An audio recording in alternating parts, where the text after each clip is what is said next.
All right, well, hello DEFCON. It's nice to be back, first of all. Thank you very much for showing up, and welcome to Crypto for Hackers, a cool little talk I put together.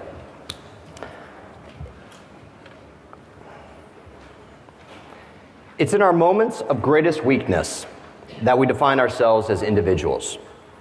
This is something that I said years ago to a colleague of mine at American Express when I was in charge of their security, internet, and intranet portfolio. The executive VP team had decided not to strengthen our password policy because it would have increased our help desk costs too much. The sad thing is, it was cheaper just to pay out in lawsuits and insurance premiums when our customer data was hacked. Now, this is one of many real-world scenarios that we face in our modern internet. This is the world we live in.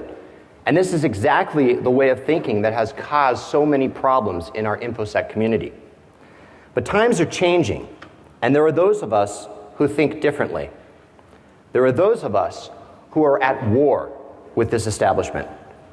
Governments and corporations continue to support legislation that revokes our personal rights.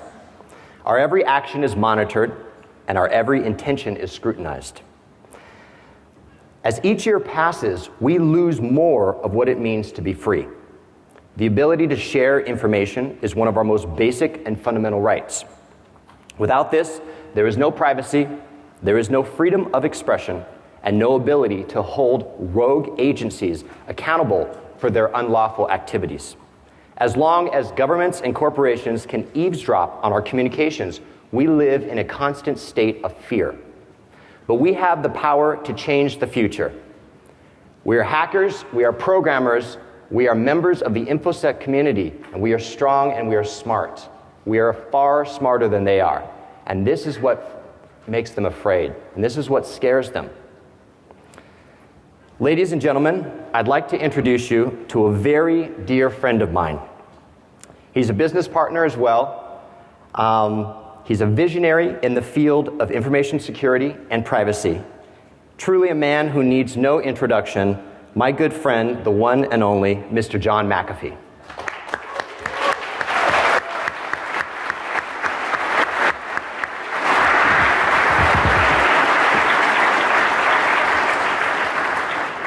Now, there's a rumor going around the goons that John and I might be up on stage doing a shot together with some goons. So I don't know, goons, is that just a rumor? Proctor? Sorry, I think I threw off his timing. Okay, I threw off Proctor's timing. Sorry about that. So it's not a rumor. All right, so welcome Proctor, an awesome goon who has some alcohol for us. Proctor.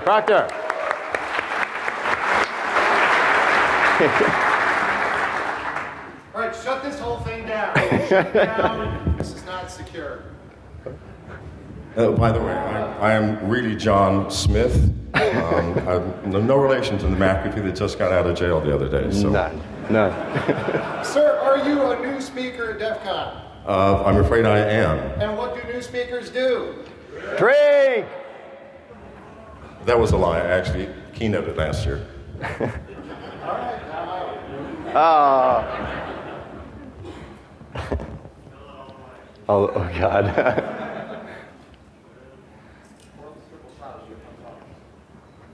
Is that enough?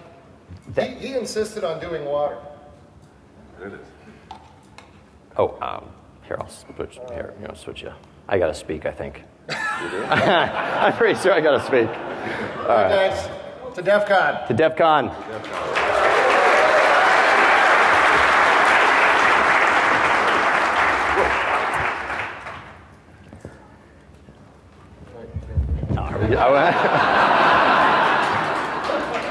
Are we really doing a selfie? Is that what's happening? Okay.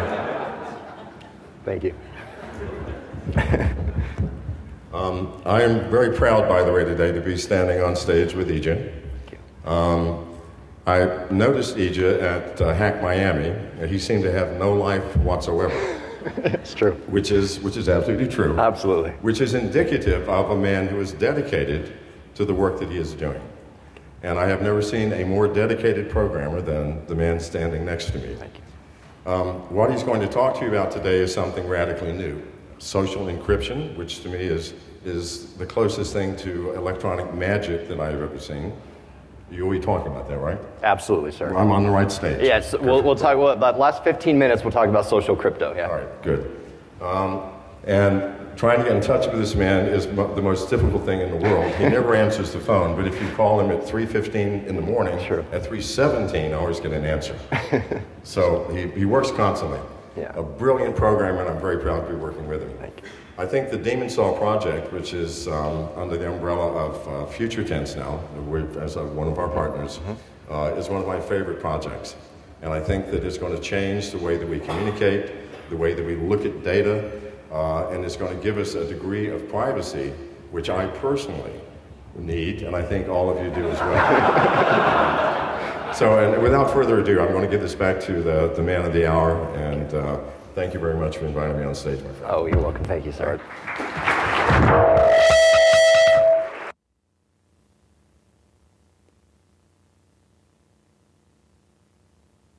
Oh, we have okay. These mics are not hug friendly, just FYI. Well, John, thank you very much. That was a very kind introduction, and I may have screwed this up, so if I screwed this up, goons, come get me. So what I want to do before I start about crypto for hackers, because I think this is a really exciting 101 talk, and thank you very much for packing the room. I love being here at DEF CON. I love speaking. I love interacting with you guys. And by the way, if anyone wants a beer, once this talk's over, my schedule totally frees up and my stress level drops like 4,000%. So I would love to have a beer with you and just chat about security or Demon Saw or anything. Chat about why blue is a better color than red, or it doesn't matter, but we can talk. But one thing I want to point out is John and I had a pretty fucking crazy idea a few weeks ago. And we thought, let's throw the biggest awesome party at DEF CON that has ever happened. Can we do it in just a couple of days? So in a couple of days, we pulled together this party. If you go to demonsaw.com or defconparties.com, there's an Eventbrite link. We can have up to 5,000 people before Hustlers Strip Club is in violation of fire code. So I think we can make it. In fact, I think we're at least 1,500, almost 2,000 now. So go there, sign up. It's a free party tonight at 10 p.m. And there's free buses, free limo service from Bally's. All the information is on DEFCON Parties. All the information is on Demon Saw. We would love for you guys to show up. Well, thank you. Thank you. So there's going to be some free beer. You have to take the bus and the limo, some sort of contractual agreement Hustlers have. I don't understand it. But there's a number that we'll tweet out for free limo pickup. So that's not bad either. But show up. Party with us. We rented out the entire rooftop floor, and we'll have free booze. And then once all the free booze runs out, about 20 minutes probably, knowing this crowd, it'll be $5 beers and $5 shots for the whole night, not $12 strip club prices. We negotiated that just for you guys. So join us. We'll be there, and it will be awesome. All right, enough about that. Also, if you want to get a picture with John or a picture with me, the place to do that is at that party. There's a lot of people here. It's overly congested because there's some safety issues. So if you want a picture, we ask that you please don't come up to John after this. But at the party, we're going to be there, and we'll be there as long as you guys are there. If you're there till 4 a.m., we'll be there. So if you want a picture with John or with me, we'll totally do it at the party. So just keep that in mind. So who am I? My name is Ija. Is that my real name? It's my real name here. So I'm a founder of Demon Saw. I'm the founder of Demon Saw, which is a new type of secure and anonymous information sharing platform. Version 1.0 was launched last year at DEF CON. Version 2.0 I launched late last night. It is a brand new type of information sharing platform that allows you to share your files securely and allows you to share your communications securely. Chat securely, share securely. There's no infrastructure, there's no peer-to-peer. It's unlike anything you've ever seen before. It's a little bit of Tor, a little bit of BitTorrent, it's a little bit of Dropbox thrown in. It really looks like a cookie recipe gone crazy, but it works, and it's secure, and there's no infrastructure. I don't log, I don't track, there's no ads, I don't make any money. I've never made a dime off of Demon Saw. I do it, I work 100-hour weeks. Part of that is Demon Saw, just to make something that we can protect our privacy. So I get nothing out of it except knowing that we're secure. I'm also a senior programmer at Rockstar Games. So yes, I have just outed myself right here at DEFCON 23. I am a senior programmer, and I worked on Grand Theft Auto 5, and I worked on Max Payne 3. I lived in Europe for almost a year, finishing up GTA 5 on PS3 and 360. John was very kind in his words. I've been a programmer for a long time. I'm passionate about code, and I'm passionate about hacking. And I'm also a part-time hacker in my free time. My lawyer told me that I should preface the next phrase with, I may or may not have been involved with the original Blu-ray hack where the device keys were released to the world. So I may or may not have been Atari Vampire who released the first set of device keys for Blu-ray and HD DVD a few years back. So now my lawyer will be happy. So obviously I'm somebody who's obsessed with security. I'm somebody who's obsessed with privacy. Now, last year at DEF CON, I spoke about the modern internet, and I spoke about how we'd given up our control and our privacy was at risk in exchange for convenience. This year, rather than focus on the sad, dark times we've seen ourselves thrown into in the last 10 years, I'd like to talk about the future and what we can do to regain control and change our future. Because everything in this talk is about empowerment of the individual and making us stronger. I have a shirt on, and you'll see what it says in a few minutes, and I'll be giving a bunch of these away today. But as the weeks went on last year, I started thinking more about the role of crypto that it plays in secure communications. And I thought about how traditional security was based around the infrastructure. So if you really think about this traditional security model that we've had for 30, 40 plus years, it's based around authorities and trust. It's based around these trusted nodes, call them key stores or authoritative sources or certificate authorities or identity providers or whatever you want to call them. All that they can be called. But it's these pieces of hardware and software that we trust for some reason. And when we want to authenticate or authorize, we access these individual centralized nodes that then verify our identity. Well, this model of trust is not ideal and not scalable for social networks and for individual sharing. It just doesn't work. PKI and strong crypto is just too difficult. Exchanging billions of keys to securely communicate in a large group is too much work. And even key stores don't solve this problem. It's painful to be secure in our modern age. Crypto is hard. It shouldn't be that way. So becoming powerful again and empowering the individual really starts with making crypto easy. Now I want to talk just for a second about what our world would look like without secrets. Imagine a world where we didn't have privacy.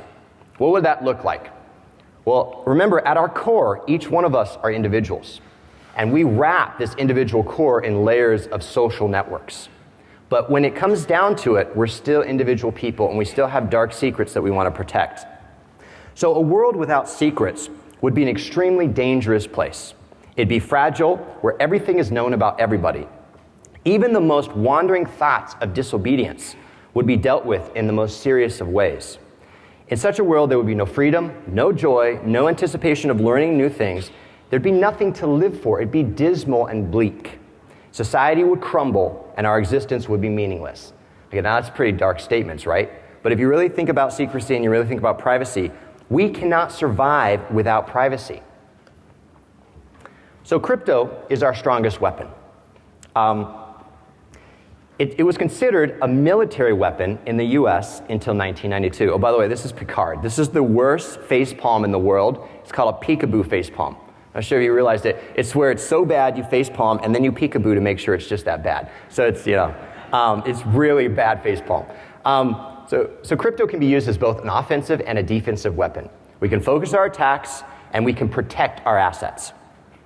A poor crypto implementation, as in the case of the AACS hacks a few years back, can totally ruin a specification or a protocol or a company or even an app. There's been a lot of news lately in the UK and the US about very, very foolish individuals like David Cameron, the Prime Minister of the UK. Anybody know David Cameron? Okay, all right, yeah. All right, foolish man. There's also another guy who doesn't get it, James Comey. FBI director. Anybody know James? Once again, a guy who just doesn't understand it. Both of these gentlemen have advocated either for decreasing the amount of encryption or providing backdoor access to the feds. Now, to be honest, the feds never make a mistake. I'm being facetious right now, by the way. The feds never make a mistake with respect to crypto, right? It's not like 21 million records have just been leaked in an OPM hack recently, right? That would never happen. So we can't trust the feds to protect our stuff either. The trick is becoming more powerful. We have to be empowered, we have to take control, and we have to be authoritative. Throughout the course of human history, technology has always been the deciding factor between survival and extinction. This is still true today. Governments and corporations have one fatal weakness. They are not us. They are not programmers. They are not hackers. They do not adapt well and quickly to change. We do. And so technology is on our side, favoring those who embrace it most.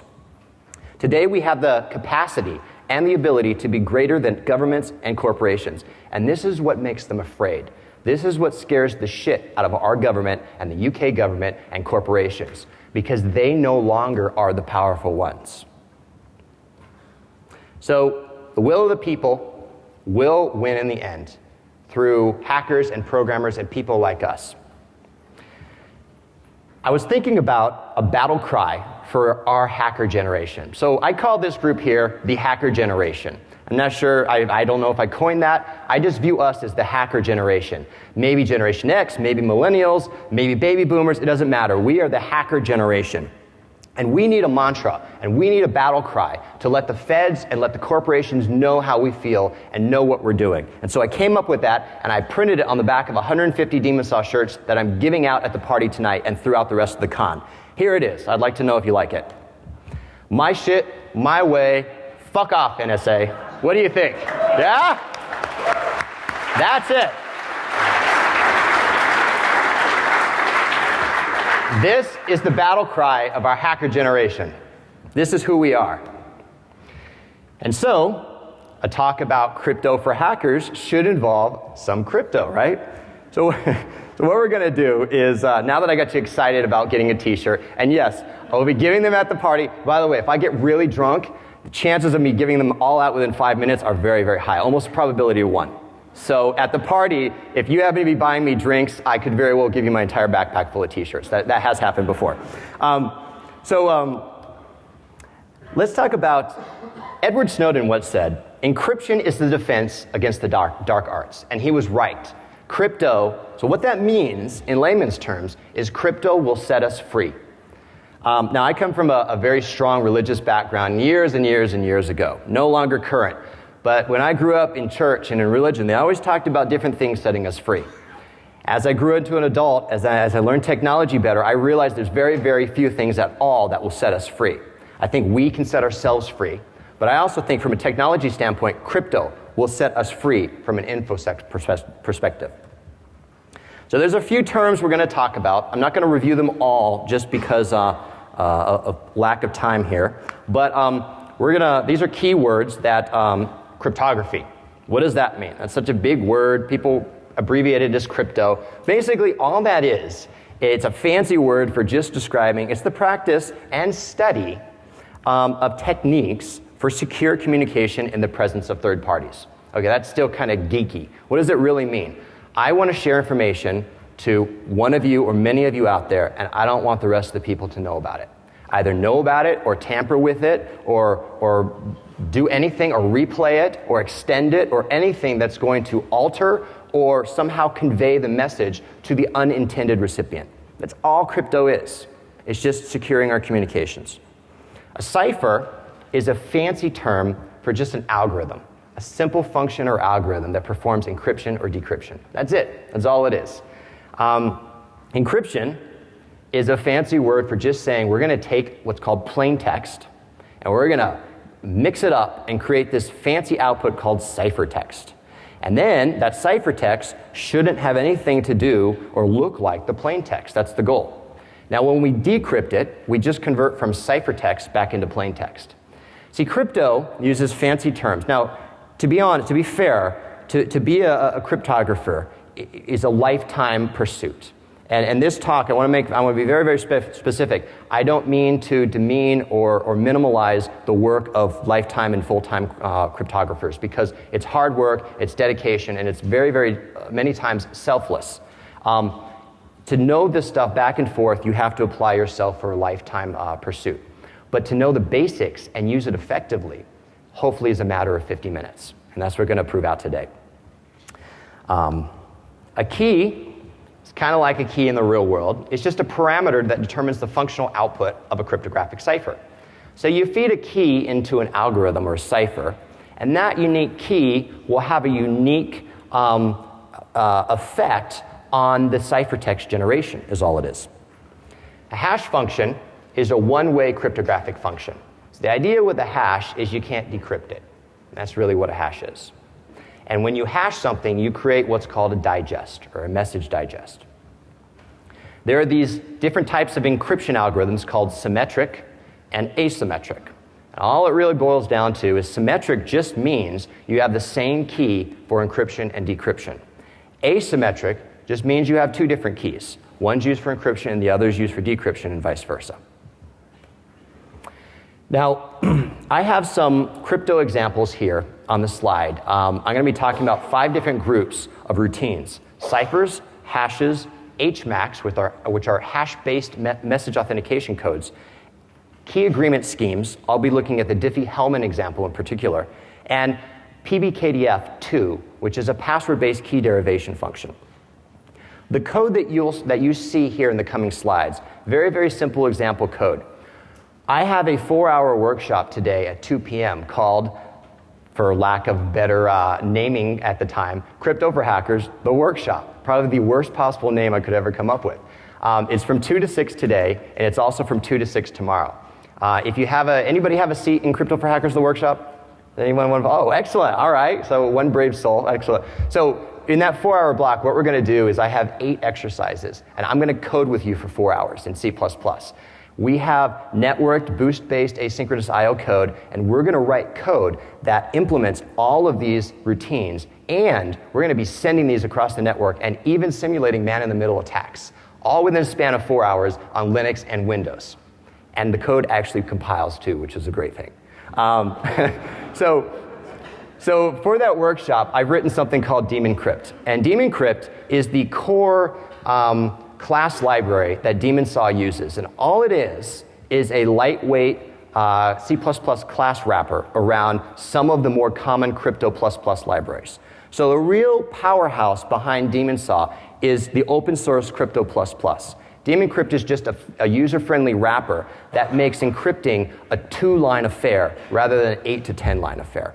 So we'll be going through all this code later today. It's going to be a lot of fun. I'm most excited about coding with you guys in the workshop. I'm a programmer. I love coding. So if you can't tell, I'm excited. So thank you for being brave. So t-shirt for you. All right. So let's talk about some of these routines. As we mentioned before, a cipher just encrypts or decrypts, right? Ciphers are not new. A lot of people don't realize that cryptography has been around for thousands of years in some basic form of another. For exercise 1 in the workshop, we're going to be implementing what's called Caesar's cipher, which is depicted in that graphic there. An extremely complex and robust cipher by which you shift characters over by n number of spaces. Totally no one's going to break it, I can tell, especially since I'm limiting the amount of shifts by plus or minus 10. So there's no way we're going to crack this. So Caesar's cipher's been around. There was I don't know if this is true or not. I probably read it on Wikipedia, so maybe it's true. And there was this quote about Caesar fighting, I think he was on the Russian front or somewhere fighting a war, and he sent a message to his wife at the time, I believe. If I get some of the details wrong, please forgive me. But in the message, he used Caesar's cipher, and when she had decrypted it, the message basically said, on the front, be back in a month, don't bathe. True message, true story. So that Caesar used crypto for that very sensitive message to his wife at the time. I don't know if that's true, but it's a good story nonetheless. Ciphers, we're going to be concentrating on the AES candidate ciphers. In 1997, NIST sponsored this exercise from 97 to 2000, whereby people submitted different crypto implementations for the new standard, the advanced encryption standard. And there are a bunch of submissions, and it was narrowed down to just 5. DemonSaw implements all 5 of the AES candidate. That lets you choose which one you want. That was, I always pronounce this wrong, Raindale. Hopefully, I don't, Raindale, my pronunciation is terrible, but there was what became the AES, Raindale. There was Serpent, Two Fish, RC6, and Mars. And we're going to be using all of those today in the hacker class. The candidate algorithms can have 128-bit keys, 192-bit keys, and 256-bit keys. So when you're dealing with ciphers, not only are you dealing with the key input, but you got to choose a key size. The larger the key size, ideally, the less probable collisions and brute force hacking attempts will be. So the reason why you bump up, it all depends on vulnerabilities in the actual algorithm itself. If an algorithm, if vulnerability is found in the algorithm itself, then key sizes are not as important. But the reason why you choose key sizes bigger than smaller is the idea that brute force attacks is going to take longer than our lifetime. And that's really the goal of a lot of the cryptographic cipher work, is that if your information is encrypted and it's going to take more than a lifetime to brute force crack it, it's probably good enough. And see, what most people don't realize is that it's not a 1 or a 0 for crypto. It's an analog value. There's a decimal point in there. It's all up to what your cryptographic needs are. If you don't need the most advanced military strength crypto because all you're doing is sharing photos with your family, then by all means, don't implement and use the most advanced crypto. So there's a scale there that goes back and forth. And that's why one reason why it makes crypto so much fun, is because we don't always have to choose one or the other. So here's a really, really simple example of encrypting using AES. I think this is just using a 128-bit key. With daemon crypt. It's 3 lines of code. That's it. You create an AES object called cipher. You call set key. You set your key. It can be a string, or it can be a char star, or it can be a U8 pointer, whatever you want. And then you call encrypt. And that's it. So one of the things I've really tried to do by releasing this, by the way, Daemon Crypt is MIT open source license, and that's my gift to you guys because it's been helpful for me in creating DemonSaw, and I wanted to return some of that to you. So feel free to use this however you want. It's an open source license. I wanted to make crypto easy, not only to understand, but to use. The next topic we want to focus on is going to be hash functions. Now, as we mentioned before, a hash is simply a one-way conversion. So there's no decryption. Now, you take your message and you convert it into a digest. The idea behind hashes is that they should be practically impossible or infeasible to reverse engineer. Now, there are good hash algorithms and there are bad hash algorithms. Anybody here of MD5? Okay, what do you think? Good hash algorithm? Okay, sucks. Bad hash algorithm. Okay, so there's bad hash algorithm. Okay, thank you. The 3 people who raised your hand are correct. And I'll thank you for the gentleman who screamed it sucks. Even better. So there are good hash algorithms, there are bad hash algorithms. Once again, choosing the right hash algorithm is not a 1 and a 0. Even MD5 has its place in the world still. It's still used in HMAX. It's not usually used a lot in normal hashes, but you see it all the time in file checksums to download, right? You still see MD5. And the reason being is it doesn't need to be cryptographically secure. You just need an authentication measure or authenticity measure to know that the file hasn't been modified. So what are some usages for hash functions? We talked about 1, file checksums, right? You download a file on the internet, you go to demonsaw.com, you download my program, and there's going to be a hash there. You download the file, you re-verify the contents of the file, and you make sure that the hash that I'm reporting and the hash that you're reporting match. If they don't, something's wrong. Either I fucked up again, which I've done it a couple times, because it was 3 a.m. and I uploaded a file, or somebody hacked my website and exchanged my zip for another zip. Verifying file integrity is important, but there's also hashing of passwords. We have a lot of awesome password dictionaries available now that have really extended our rainbow table abilities because of insecure security practices and the fact that companies have not hashed passwords in their databases. The companies I most love are the companies who implement poor security measures, except when my data is in their systems. Then I don't love them as much. But the reason being is because when they're hacked and a list of 1 million or 2 million passwords are released, this is a real-world indication of what real people like us create for passwords. and the natural password derivations that we employ. So having that real-world data is essential, but hashing your password in your database is a common and simple thing you can do to prevent these type of leaks. All right, so some algorithms we talked about, SHA, SHA-2, and SHA-3. It's interesting to know that a few years back, I forget the exact date, 2007 maybe, I don't know, don't quote me. The NIST sponsored another crypto competition for looking for the next generation of hash functions. Now, SHA-2 hadn't been hacked yet, and still hasn't been hacked fully, but they thought it was a good idea to be proactive. See, I love it when our government starts thinking, and standards bodies start thinking that we figure that all of our stuff's going to be hacked soon, so let's stay ahead of the curve and let's do another call for papers, or let's do another call for algorithms. So that's what happened with NIST, and that's why we have SHA-3. Now, with hash functions, there are concerns with collisions.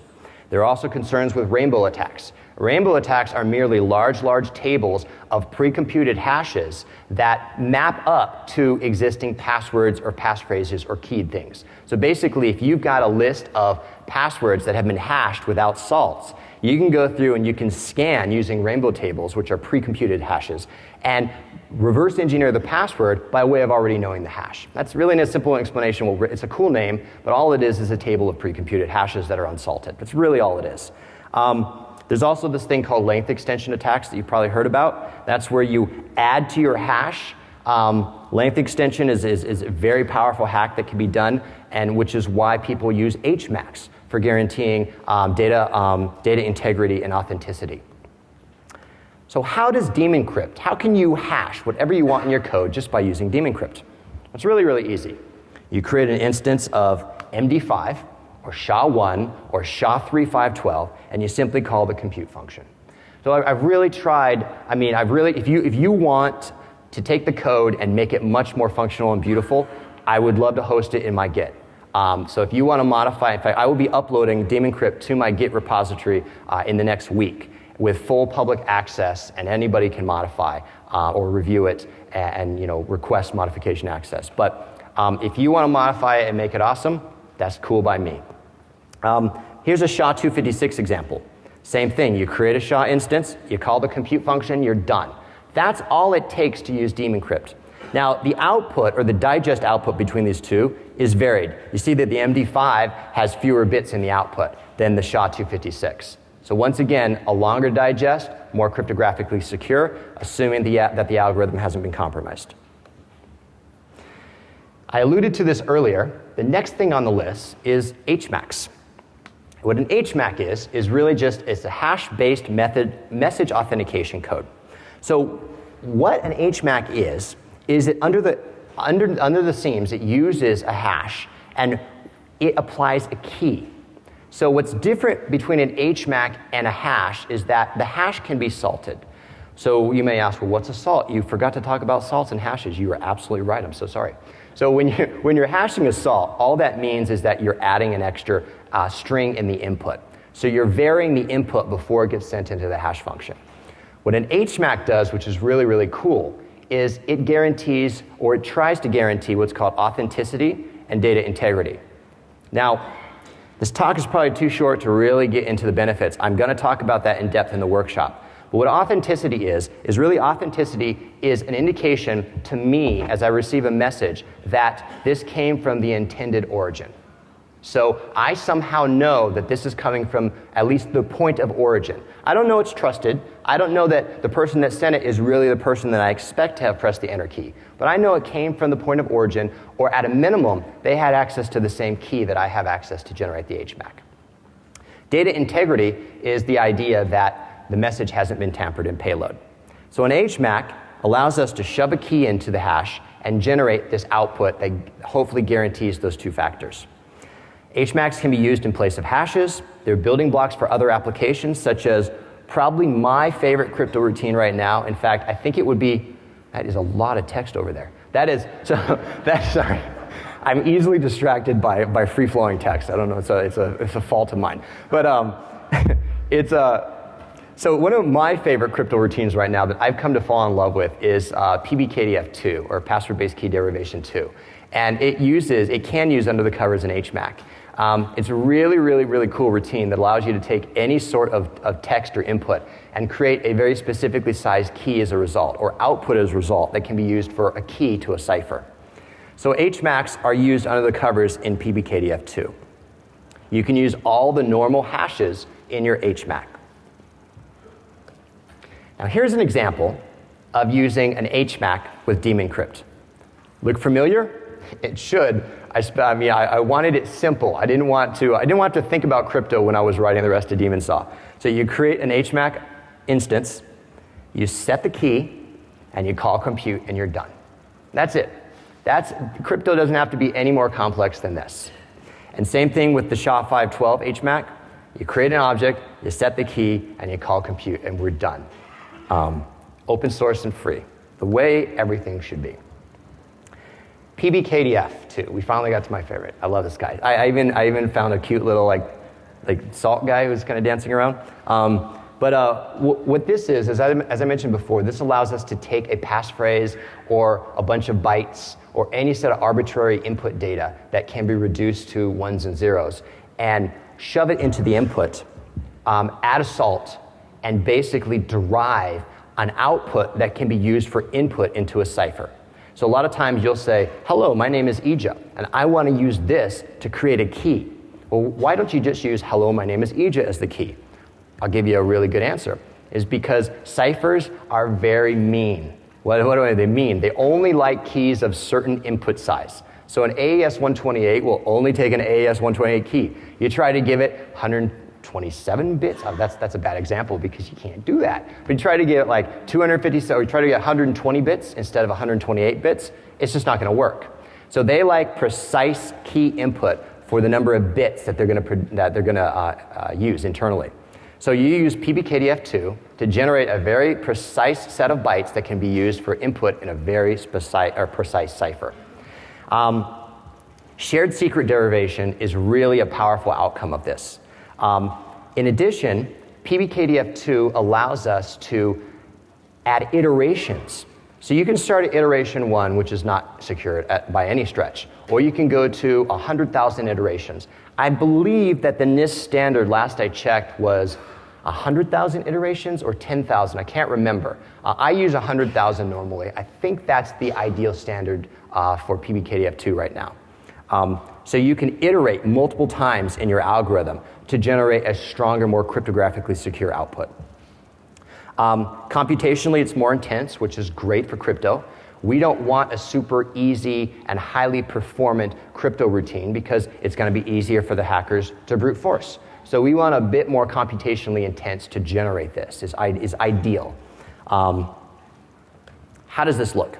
Well, it gets a little bit more complex, but not too much. The name of the class is a bit bizarre. I probably could use your help cleaning up.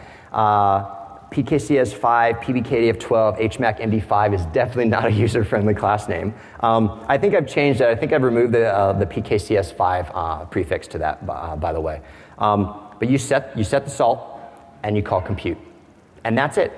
And that is how, and you can also set the iteration count too, which my example doesn't show. But that's how it's done. So 4 lines to take a passphrase using set the iteration count, set the salt, and generate an output.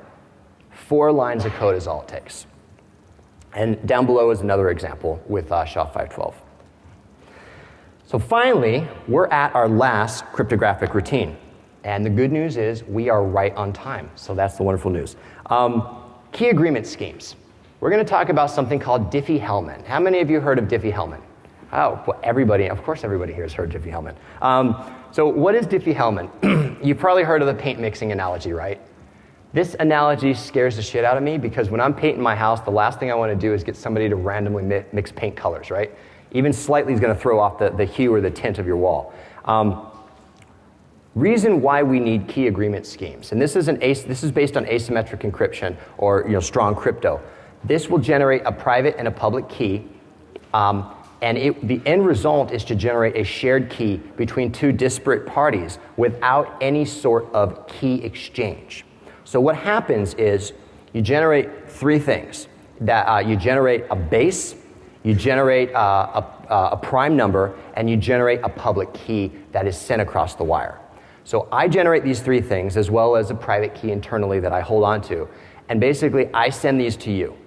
You take these as input, and you send me back your public key. Meanwhile, you're mixing my public key with your private key to generate a shared key. When I receive your public key back, I mix it with my private key to generate a shared key. And our shared keys, because of the magic of math and modulus math and prime numbers and all that good stuff, results in being the same key without us exchanging it.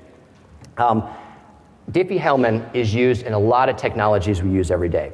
So we use it, WPS uses it. Anybody a fan of Reaver? If you know Reaver, you know WPS. Okay, all right, perfect. See, brave people admitting to knowing Reaver. One of my favorite tools, by the way, in Kali.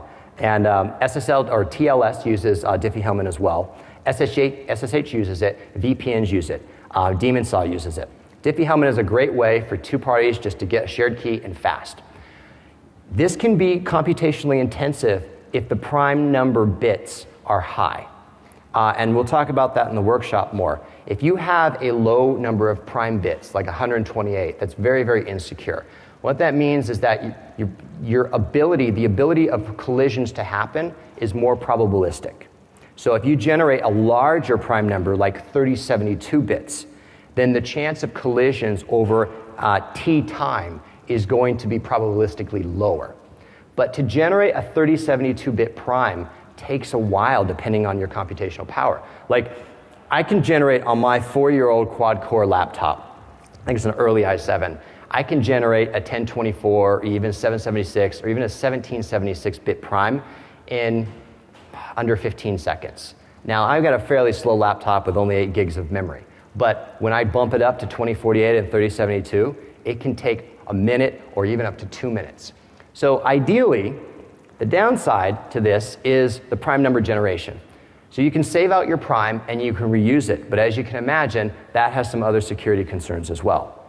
The end result of all this is Diffie-Hellman is a powerful technique, and we are going today to be implementing code that uses Diffie-Hellman and not only does a secure shared key creation across multiple clients, but we're going to take the key, we're going to pipe it into PBKDF2 to create a specific key length, feed that into our AES candidate algorithm of choice, and encrypt secure messages back to the recipient and sender. All today in just one of the 8 exercises in Crypto for Hackers. It's going to be a lot of fun. So how does this look? Well, really quick. It is a little bit more complex than the other examples. I won't go through all of it here, but what we do is we create our base, we create our prime, and we create our public key. We print those out. Then we send those over to the second party, which takes the base, takes the prime, and takes the public key, and returns to me a public key, meanwhile generating his or her shared key. Then I receive his or her public key back, and I feed it into my algorithm and generate the shared key without actually exchanging it. So even though this was a little bit more complex code, it's still about 10 lines of functional code to do a Diffie-Hellman key exchange. Has anybody tried to do Diffie-Hellman key exchange on your own, like code it from scratch? It is fucking nuts, right? It is painful, right?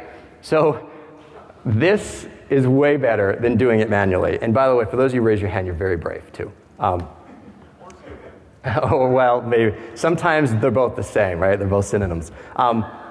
The next 2 slides I'm not going to go through, but I wanted to show you if you do a 2048-bit prime, it gets really, really more. It just looks scarier. Even if you don't read through the numbers, it just looks scarier than this, but obviously more secure. So those, in a nutshell, are the 5 different crypto routines.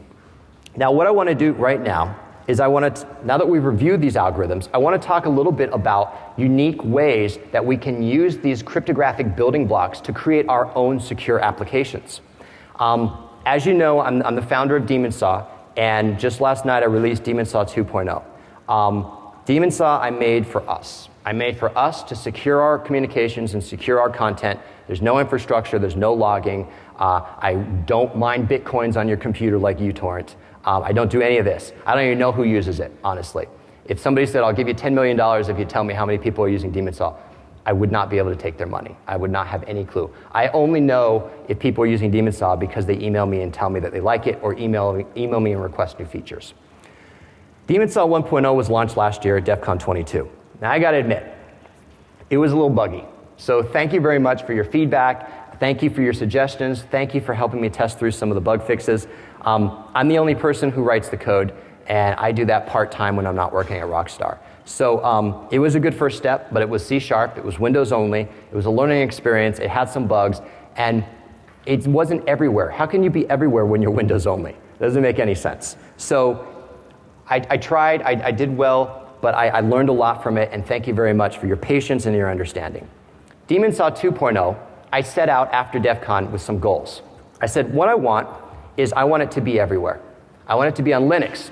I want it to be on OS X. I want it to be on Windows. I want it to be on Raspberry Pi. And eventually I want to be on Android. I want to be as everywhere as I can be. Somebody a couple nights ago asked, I think he was drunk because I was drunk. So that's a good indicator. He asked me, when's it coming out on Solaris? And I was like, I don't know. That's a great question. And please don't ask me about BSD either, because I don't know the answer to that question either. But perhaps not everywhere, but we're getting closer. I wanted to simplify the interface, I wanted to increase security, and I wanted to add features that you guys requested. The promise with Daemon Saw, and clearly you should still not trust me. You should trust nobody but yourself. But the promise I'm making to you, and I will always make to Daemon Saw, is it's 100% free. There's no ads, not even on the website. There's no callbacks. There's no logging. There's no installs. There's no malware. There's no bundled software. There's no tracking, no logging. I'm not going to sabotage your CPU and mine Bitcoins. There's no bullshit. When you download Daemon Saw, you get an application that lets you secure your shit your way. Fuck off, NSA. And that is the honest truth. So, thank you. Thank you. Thank you. So some of the features in 2.0, there's chat, there's custom. I'm not going to go through this list. You can read it. There's cool features. The one I want to talk about in particular, which Mr. McAfee referred to, was something called social crypto. Social crypto is a new way of thinking about security. This is really the core of Daemon Saw 2.0 and really the core of what I do now for a hobby. It's a new way of thinking about security. Now, security is a lot like water. Security is a lot like water in that it should be free. We need it to survive, but governments regulate it, and companies want to package it up and sell it back to us at a premium. We don't need that anymore. So what social crypto does is it favors individuals in small groups. It doesn't require anybody else. No infrastructure, no key stores, no PKI, nobody. Your data sits on your machine and only your machine only, and you share it with whomever you want. There's no revocation. There's no private public keys to share. There's none of that. It's built, and there's no peer-to-peer. It's built on the foundation of traditional security. We can share things in common with those that we interact with. So contextual awareness via shared experiences and knowledge is converted into URLs or assets that are located somewhere in the world, HTML pages, PDFs, images. And instead of using a passphrase to feed into a hash or a PBKDF2 routine, we use the contents of whatever's at that URL. It can be local, it can be remote. So we together, if we want to get in a shared group, all we do is we share a URL or multiple URLs. So let's say demonsaw.com. We could all get in a secure group right now that nobody could hack simply by specifying demonsaw.com and tweaking a couple additional parameters. So we use the binary contents of those of whatever's at those URLs in order to feed that into input. So we map this contextual awareness into binary form, and this is used as entropy into crypto routines. So this concept at first is a little bizarre. It's new. We've never had anything like it. But instead of using passwords and user IDs and public and private keys, because even PGP requires contextual awareness, I have to give you my public key. So if we all wanted to email each other in one big group right now, we'd all have to swap public keys. So there's contextual awareness of where my key is stored, or I send it to an email. So even PGP requires contextual awareness. This is a new way of thinking about security, and it's not roll your own crypto. We use all the traditional algorithms and ciphers and routines and hashes and stuff you saw today. We don't do anything different. The only difference is we source the entropy through binary data that we acquired from things that are already online. That's the key to social crypto. So right now, I want to give you a quick demo of Daemon Saw 2.0. It's available to download now. I know we're running out of time, but Last year I screwed up the demo. This year I was hoping not to screw up the demo. Okay. So, by the way, there is a video tutorial who is narrated by a very professionally sounding voice that is on the website. 4 to 5 minute tutorial that can walk you through all this. The first thing you do is you add a router. Now, this router can be a message router or a data router or both. The way Daemon Saw works is the message routing is kind of like Tor in that it is separate from the data routing. So you can add a message router, or your buddy can have a message router, or you can use a message router that's somewhere halfway around the world. And then you can route your data through that message router or anywhere you want. So you control this. How do you set up a message router? You click Enable, it's done. We now have a Daemon Saw network running right here locally. I simply click the plus button and I click the add button. Now, then you add a client. Because I love Star Trek, I'm going to call this Picard. And I'm going to put Picard downloads in the downloads folder. So I choose a place to save my downloads. I call it Picard, and I basically connect. I'm going to add another client here and call it Riker, if that makes sense.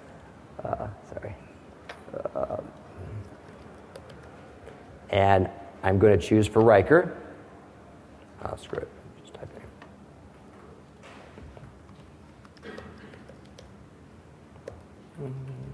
Riker, and I'm going to connect. So what we've done here is simply by specifying my download location and I specify an IP address, these two clients are connected to a secure network. Now, this is the bare minimum just to get into the game. Picard can go over here and the resolution on these projectors are terrible, by the way. So in case you're wondering, why doesn't he increase the resolution? I tried. Picard adds a couple of folders that he wants to share. Riker goes, oh, okay, I like that. So I'm going to do a search. I'm searching for AC/DC, and I want to download Highway to Hell. So normally you could see a pretty status bar here. There you go, okay. So we are now in a secure group. We are now in a group. It's not as secure. It's default security. So let's make it more secure. If we go to the group tab, what I can do is I can add a URL. In this case, I'm adding demonsaw.com. Oh shit, I'm not connected to the network. Oh well, all right. We'll add a local file. So if we were connected to the network, then we could simply do that. Pretend this, if you had a network here and I had typed demonsaw.com, it would have gone, fetch whatever was at the home page, so index.html, whatever I redirected to, grabbed all the bits from that HTML page, pulled it down as entropy, and showed me here the size. Instead, what we did is we did the same with a local file. It could be a PDF, it could be an image, it doesn't matter what it is. Now, I am now in a completely different group than a Picard. And the router will show that here. Riker's group is a different hash value than Picard's. So if I go over to Picard and I switch his group and I give him the same group, then he will now be in the same group as Riker. So by using the entropy that's contained within the resource that we're referencing, we are deriving cryptographic signatures that we feed into algorithms to generate our unique group signature. Okay, so this is great. What if somebody finds the logo.png? Okay, it's, by the way, you want to test the logo.png, it's on demonsaw.com/logo.png. It's just an image, nothing special. Okay, so let's say everybody here knows about that. Everybody here wants to use that. Well, what you can do is you can modify some of these parameters. You can modify the entropy. I'm only going to use 50% of the entropy. Refresh. Now they're in different groups. Bang. Simply by me saying I want to use half of the bits instead of all the bits, I've already kicked myself into a new group. So Picard doesn't know about that. Picard goes over in here and says, oh, I've caught on. 50%. Done. Now they're in the same group. Now you can, I'm running out of time, but you can tweak the cipher, you can tweak the bit size, you can tweak the hash. There's a lot of different things, the iterations for the PBKDF, the salt, etc. All these things can be tweaked to set up your group as securely as needed to share your content. And you can also add multiple. I can add multiple entries here. So you can extend this. Simply by remembering 3 or 4 URLs, you can set yourself up with a cryptographic signature that is likely infeasible for somebody to know the unique ordering of these URLs and be able to brute force your key. Now here's the thing, if you use, you might be saying, you're using multiple layers of encryption. There's a lot of studies out there that say multiple layers of encryptions actually make it less secure. Okay, fine, yes, as if the input is the same. If the entropy is the same, you generate completely new copies of entropy here. So you're using multiple encryption with unique entropy, unique ciphers, unique key sizes, unique hashes, unique salts, and potentially unique PBKDF2 iterations, all within your control. No government, no companies, free. This is Demon Saw, and I hope you like it. So, I just got to do a closing for 2 minutes. I swear, just 2 minutes, I promise. You have? Okay.